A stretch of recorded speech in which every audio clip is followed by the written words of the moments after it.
We have less people than we typically see in the October haunted happening Halloween season, but we have more than we feel comfortable having in a historic downtown. Our mask compliance continues to be strong. That in and of itself is in our favor. And to date, contact tracing has not attributed new cases in October to the visitor industry. I also want to commend the work of our small businesses. So far, October's been working well because people are working hard to keep each other safe. And all of this work that's gone in, all of the agency planning, the work on the ground from locals, it doesn't guarantee an outcome. And what we know about October is the last 2 weeks in Salem. The last 2 weeks, as we push towards Halloween, we get a lot of people in town. And so again, although there are less people here, there are still a lot of people in Salem. And to ensure that we can continually, effectively manage what happens during October, we want to announce a number of measures that will be in effect for the next 2 weekends. And again, typically the last 2 weekends, that's when we have a lot of people coming to Salem, and we're concerned with warm weather and this wanderlust that we're seeing with folks who just want to get out, that we're going to have lots of people flocking to Salem for the typical Halloween events that will not be happening. They've all been canceled. So let me start. I just, again, want to reiterate that while we're announcing these protocols today, they have been in the works for weeks and wouldn't have been possible without a lot of collaboration from a number of agencies. Halloween in Salem, in the best of times, is a complicated, large-scale, multi-agency event that requires an extraordinary amount of coordination and planning, even more so in a year like this year. So I'll start by just sharing with you, I've been communicating again since September. This is not the year to come to Salem. This is not the year to visit. That will continue. As was announced in August, all Halloween activities have been canceled this year. There'll be no music stages, no street performers, no beer gardens, no DJs, and no fireworks, and we hope no crowds. As we undertake each Halloween, fines have been tripled in effect on weekends in October. That means that fines for illegal behavior like public drinking or vandalism or littering are tripled during the last weekend of Halloween. New measures in terms of new restrictions for the last 2 weekends.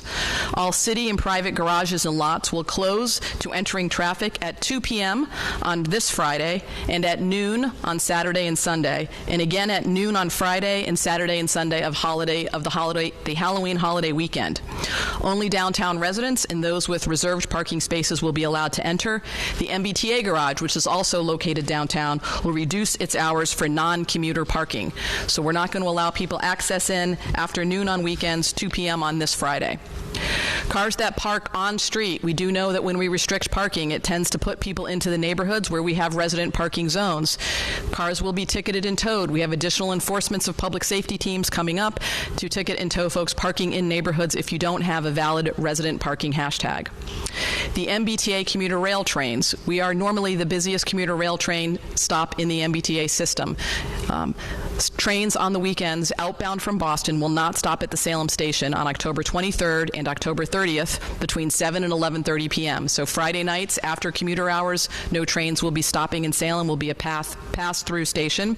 And then on the weekends, the 24th to the 25th and the 31st, we will not have trains during the day. 11 a.m. to 11 p.m., we're going to be a pass-through station. I want to explain how different this is. Normally, we are imploring the MBTA for more trains in October. I think this is a complete opposite approach for us to try and limit visitors coming up. This Saturday, October 24th, we're asking all of our businesses in the downtown area to curtail activities by 8 p.m. The weekend before Halloween is traditionally what we call Halloween Junior. Lots of people in town. We need to make sure we don't allow the street party to get started, and we're working with our business community to curtail activities after 8 p.m. That means we're not going to allow lines to be permitted in the public way after that time. For Halloween weekend, that's Friday and Saturday, the Board of Health will be working to put in place a mandatory closure as of 8 p.m., again, to limit crowds from gathering, anticipating the normal Halloween activities that will not be happening. City streets will be closed to through traffic and potentially to pedestrians at any point during the day. Our public safety teams are well versed in trying to keep people safe. We want folks to know traffic patterns can change, and we'll be directing people out of Salem, especially given the fact that parking garages and lots will be closed. We'll have 15 traffic control points between noon and 8 p.m. on the 24th, the 30th, and the 31st to manage closings as necessary on the ground. Those who know how we typically run Halloween night are familiar with the closing push that usually takes place around 11 p.m. as police and public works crews move visitors to depart for the night from restaurants and other attractions that are happening. That will take place this year again at 8 p.m. It's our hope that there will not be people in Salem to push out, and that will not require us to undertake that measure, but we are prepared to do so, knowing that we want to limit any bit of stationary activity or congestion. I want to really express how unusual, and abnormal it is for me to stand up and tell people not to come to Salem in October. We normally welcome throngs of visitors from around the globe to our community, and our residents are typically wonderful ambassadors of that.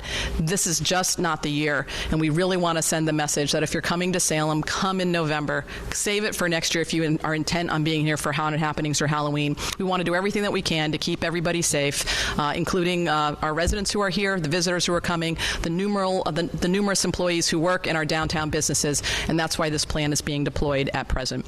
And again, I want to thank the governor and his team. None of this could have been possible without action, willingness, and an understanding that we want to keep everybody safe, and that takes a team effort. And I'm grateful to be able to introduce Governor Baker now. Thank you, Mayor, and it's good to see you, Dr. Roberts, as well.